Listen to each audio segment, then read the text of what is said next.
हजुर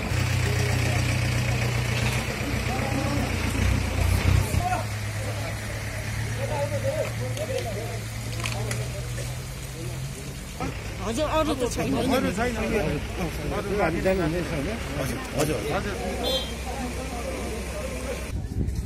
जय गोर्खा। आज गोर्खा राष्ट्रिय मुक्ति मोर्चा केन्द्रीय समितिका अध्यक्ष श्रीमान मोहन घिसिङ ज्यूको साथै केन्द्रीय प्रवक्ता श्रीमान महेन्द्र छेत्री अनि खरसाङ ब्रान्च कमिटीका अध्यक्ष श्री निमा लामा, यसरी नै दार्जिलिङ समष्टिका विधायक अनि जेएनएलएफका नेता श्री निरज जिम्बा, साथै केन्द्रीय समितिका विभिन्न पदका पदाधिकारीहरू लिएर सुनादा टुङ समष्टिको एउटा छड्के भ्रमण फ्लाइङ भिजिट गर्नुभएको थियो र सो भ्रमण श्रीमान अध्यक्ष मोहन घिसिङले सुनादादेखि लिएर दिलारामबाट बागगौडा, चिम्नी, देउराली हुँदै खरसाङ पुगेर फेरि आफ्नो गन्तव्यतिर फर्किनु भएको छ। र आजको यस भिजिटमा, यस भ्रमणमा सर्वप्रथम अध्यक्ष श्रीमान मोहन घिसिङज्यू सुनादा रेलवे स्टेशन नजिक सुसुरी बानीगिरीको घरमा, जो उहाँका दाजु मोहन गिरी, जो चाहिँ जेएनएलएफ पार्टीका एक कर्मठ सदस्य हुनुहुन्छ, उहाँ अहिले अलिक उहाँको स्वास्थ्य ठिक नभएको कारणले गर्दाखेरि उहाँलाई पनि भेटघाट गरेर भलाकुसारी गरे।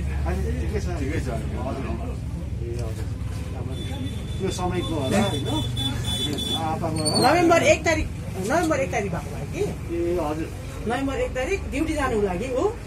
त्यहाँदेखिको ड्युटी जानुको लागि चाहिँ अब लुगा फेर्दै अरू हमेसा पार्टीमा त अहिले पनि अब पार्टी भनेपछि हुनुकै नि अब। हजुर, उहाँ चाहिँ अब हामी चाहिँ तपाईँको अब 86 सालदेखिकै नै हो है, बुझ्नुभयो। त्यति बेला म 21 सालको थिएँ, म हो त्यति बेला। सानो दाजु म अचानक यस्तो भइहाल्यो हो। उहाँ चाहिँ मेरो काका, एउटै काका।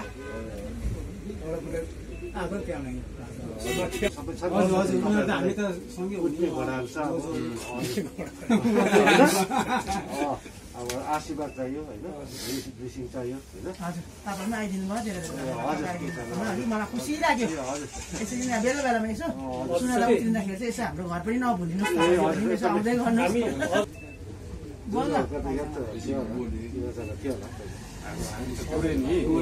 ऋषि थापा चाहिँ मेरो कान्छी छेमाको छोरा हो।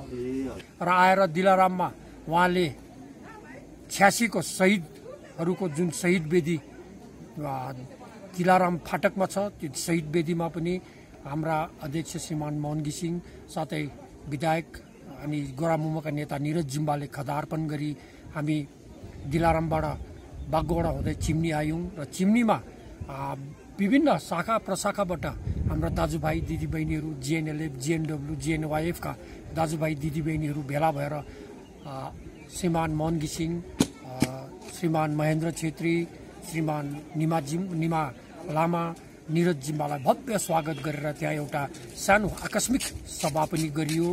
र त्यो सभामा पनि अध्यक्षले सम्बोधन गर्नुभयो र सम्बोधनमा अब उहाँले जुन कुरोहरू बताउनु भयो त्यो कुरोहरू अब भविष्यमा जुन रणनीतिहरू छ जेएनएलएफको, त्यो रणनीति मुताबिक काम गर्दै जाने र अब जेएनएलएफले पिपिएसको लागि जुन कार्य गरिरहेको छ, जुन परिश्रम गरिरहेको छ, त्यो परिश्रमको फल अब चाँडै पाउनेछ भन्ने जस्ता कुराहरूको सम्बोधन गरे।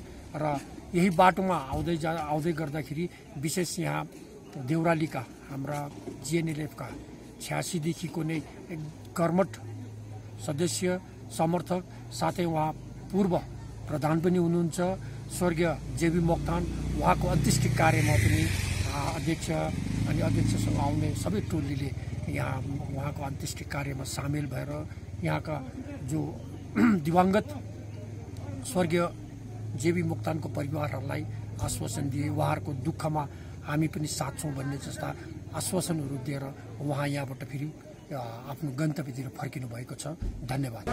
यो राजनीतिक कार्यक्रम त होइन, यो एउटा दुःखको कार्य थियो, एउटा घेवा, एउटा काम माथि चिम्नीमा एउटा हाम्रै एउटा कर्मठ सदस्य आपका समयकै टाइमदेखि 86 को देखि नै एउटा योद्धा भनौँ होइन, उहाँको लागि अल्टिमेटली उहाँको एउटा काम थियो चेन्नईमा, त्यही सिलसिलामा म आएको थिएँ। विशेष राजनीतिक कार्यक्रम चाहिँ होइन यो।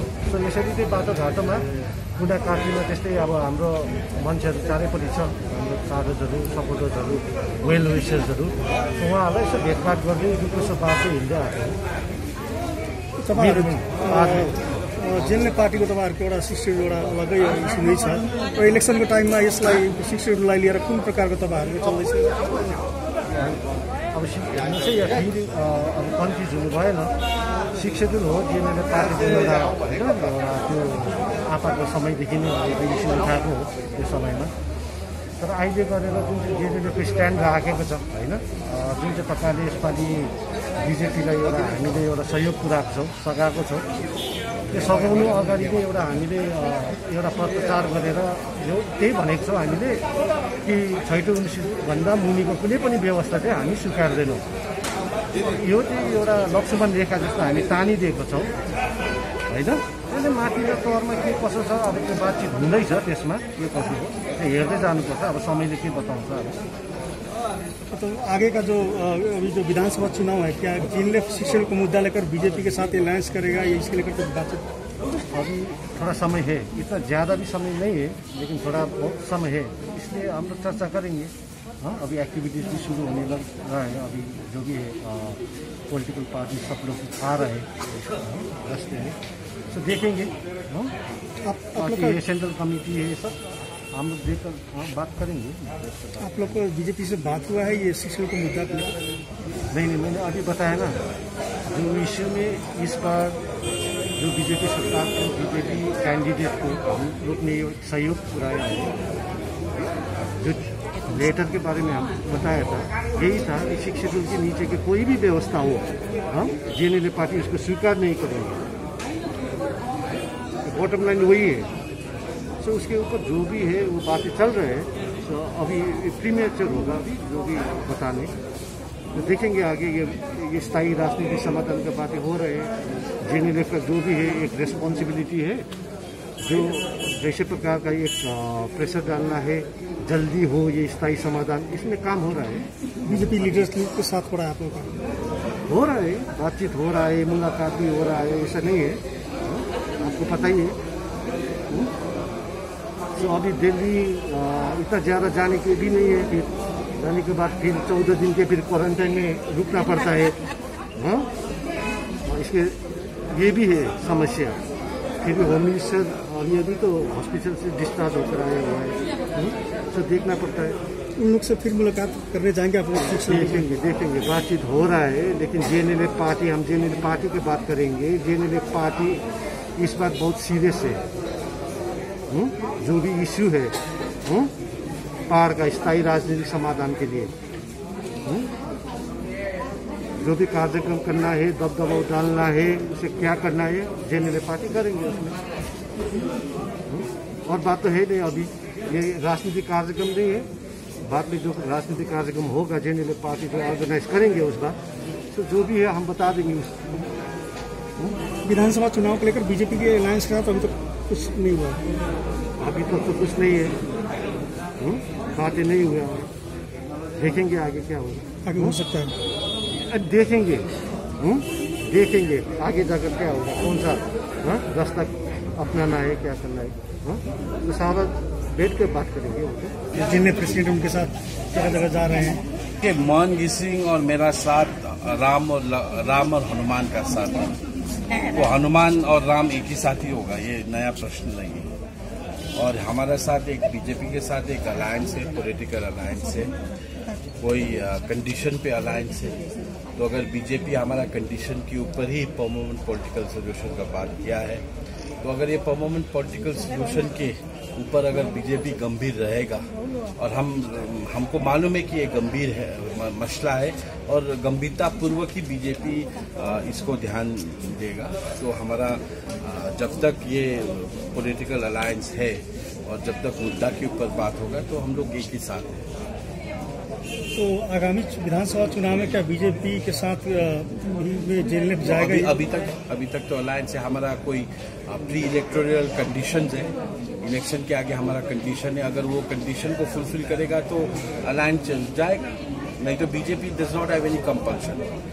हमारा भी कोई जेएनएफ का भी कोई कंपल्शन नहीं है कि हम अलायंस में रहे, लेकिन हमारा गोरखा के हित पे, गोरखा के कार्यक्रमों पे अगर बीजेपी गहन विचार करेगा तो अलायंस कंटिन्यू रहेगा। तो क्या हो सकता है परमानेंट पॉलिटिकल सोल्यूशन? क्या शिक्षण? देखिए, परमानेंट पॉलिटिकल सोल्यूशन क्या हो सकता है वो आपको दिल्ली में पूछना पड़ेगा, देने वाला को पूछना पड़ेगा। लेने वाला सब चाहते कि गोरखालैंड ही हो, लेकिन देने वाला में कितना क्षमता है और देने वाला में क्या चीज है वो तो आपको दिल्ली से पूछना पड़ेगा।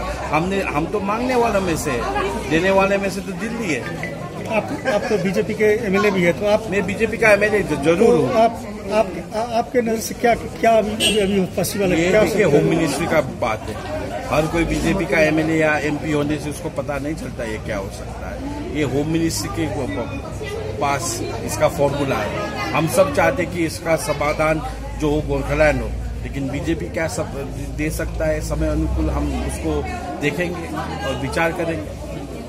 जेल का कहना है कि शिक्षण से नीचे मतलब कुछ पर्सनल है, यस, तो इसमें आपका क्या कहना है? बीजेपी अभी भी हमारा कैटेगोरिकल स्टैंड है, नथिंग लेस देन शिक्षण, नथिंग लेस देन शिक्षण। मतलब इस बार शिक्षण पर बात होने पर आप बीजेपी के साथ? वो तो दिल्ली करेगा, अगर दिल्ली चाहता है तो दिल्ली करेगा, हम लोग नहीं रखेंगे। हमारा तरफ से मोहन सिंह जी और हम लोग नहीं रखेंगे शिक्षण। अगर दिल्ली चाहेगा तो बात होगा तो देखेंगे, वो भी that is also a possibility.